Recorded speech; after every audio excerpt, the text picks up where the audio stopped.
Hello friends, welcome to my channel. तो friends, इस video में मैं आपको बहुत ही सिंपल तरीके से सूट काटना बताऊंगी और जिस मेजरमेंट से सूट बनाना है उसका मेजरमेंट मैं स्क्रीन पर दे दी हूँ। तो ये बैक पार्ट और फ्रंट पार्ट दोनों अलग अलग दिया हुआ है। तो सबसे पहले फ्रंट पार्ट की कटिंग करेंगे। तो इसको फैब्रिक को ओपन करेंगे जिसका नेक पहले से रेडी करके दिया हुआ है। देखिए, इस तरह से गोल शेप में नेक रेडी करके दे दिया है और नीचे साइड में भी स्टिच किया हुआ है। हम सूट का पूरा लेंथ ले लेंगे क्योंकि हमें लॉन्ग सूट बनाना है। तो इसके लिए हम बीच से फोल्ड करेंगे। ये देखिए, डिजाइन दिया हुआ है जो थोड़ा कड़क है, तो इसको अच्छे से बीच से हम फोल्ड कर लेंगे जिससे फैब्रिक इक्वल हो जाए। इसको बीच साइड से मैं फोल्ड कर ली हूँ और नेक को भी इक्वल रख लेना है और नीचे साइड में भी इस तरह से हम फैब्रिक को इक्वल कर लेंगे। अगर आपको सूट का लेंथ कम चाहिए तो आप अपने हिसाब से लेंथ के लिए मार्क लगा सकती हैं। तो पहले हम नेक की लंबाई देखेंगे। तो हमें नेक की लंबाई चाहिए 6 इंच। तो यहाँ 6.5 इंच होना चाहिए क्योंकि नेक रेडी है। तो आधा इंच शोल्डर में स्टिचिंग के लिए मार्जिन चाहिए। तो कॉलर नेक सूट बनाना है तो हम शोल्डर की चौड़ाई 4 लेते हैं। तो यहाँ पे हम 3.5 इंच लेंगे क्योंकि नेक रेडी है और सिर्फ आर्मोल की तरफ ही हम स्टिच करेंगे। तो रेडी शोल्डर आ जाएगा 3 इंच। इसके बाद आर्मोल का लेंथ लेंगे। तो आर्मोल का लेंथ यहाँ पे मैं 6 इंच ले रही हूँ, यानी 6 इंच। तो यहाँ पे 6 इंच पे मार्क लगा के इस तरह से सीधी लाइन ड्रॉ कर लेंगे और स्केल से यहाँ पर भी एक सीधी लाइन ड्रॉ कर लेंगे और लाइन ड्रॉ करने के बाद चेस्ट के लिए मार्क लगाएंगे। तो चेस्ट है 36 इंच, तो उसका चौथाई भाग आ जाएगा 9 इंच। तो हम यहाँ पे देखिए 9 इंच पे मार्क लगाएंगे। इंची टेप को इक्वल इस तरह से रखेंगे। 9 इंच पे यानी 9 इंच पे मार्क लगा लेंगे। इसके बाद 2 इंच हम मार्जिन लेंगे। तो यहाँ पे देखिए 11 इंच पे मार्क लगा लेंगे। इसके बाद आर्मोल का शेप देने के लिए 1 इंच पे मार्क लगाएंगे यहाँ पे और 1 इंच पे मार्क लगाने के बाद इस तरह से गोल शेप देते हुए मार्क लगा लेंगे आर्मोल का। इसके बाद इंची टेप को शोल्डर से इस तरह से रखेंगे और यहाँ पे 14 इंच पे मार्क लगा लेंगे। 14 इंच पे मार्क लगाने के बाद आर्मोल लाइन से यहाँ पे इंची टेप को रखेंगे और यहाँ हम 13 इंच पे मार्क लगाएंगे। मार्क लगाने के बाद स्केल लेंगे और स्केल से इस तरह से लाइन ड्रॉ कर लेंगे। लाइन सीधी होनी चाहिए। तो स्केल को इस तरह से हम बराबर रखते हुए लाइन ड्रॉ कर लेंगे। इसके बाद एक यहाँ पर भी हम लाइन ड्रॉ कर लेंगे इस तरह से स्केल को सीधी रखते हुए। लाइन ड्रॉ करने के बाद कमर के लिए मार्क लगाएंगे।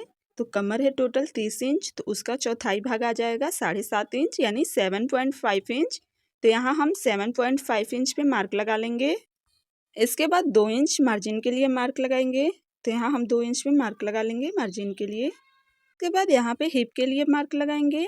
तो चेस्ट का जितना मैं ली थी उससे हम 0.5 इंच अधिक मार्क लगाएंगे यानी 9.5 इंच पे मार्क लगा लेंगे और यहाँ 1.5 इंच सिलाई मार्जिन के लिए लेंगे यानी 1.5 इंच पे मार्क लगा लेंगे इस तरह से। इसके बाद इस तरह से लाइन ड्रॉ कर लेंगे। इस तरह से गोल शेप देते हुए लाइन ड्रॉ करेंगे और यहाँ देखिए 11 इंच आ रहा है मार्क पे। तो 11 इंच पे यहाँ पर भी मार्क लगा लेंगे। 11 इंच पे मार्क लगा के लाइन ड्रॉ कर लेंगे। एक सीधी लाइन ड्रॉ कर लेंगे या इसी तरह से अगर कंफर्टेबल हो तो आप कट कर सकती हैं। इसके बाद मार्क लाइन पे हम कटिंग कर लेंगे इस तरह से। तो देखिए, इस तरह से कट कर लेना है और इसके बाद अगर आपको सूट का लेंथ जानना है, इसकी टोटल लंबाई हम देखेंगे। तो इसकी टोटल लंबाई है 42.5 इंच। तो सिलने के बाद 42 इंच आ जाएगा और इसका लुक कुछ इस तरह से कटिंग करने के बाद आया है। इसके बाद हम बैक पार्ट की कटिंग करेंगे जिसके लिए फ्रंट पार्ट के पार्ट से ही हम कटिंग करेंगे।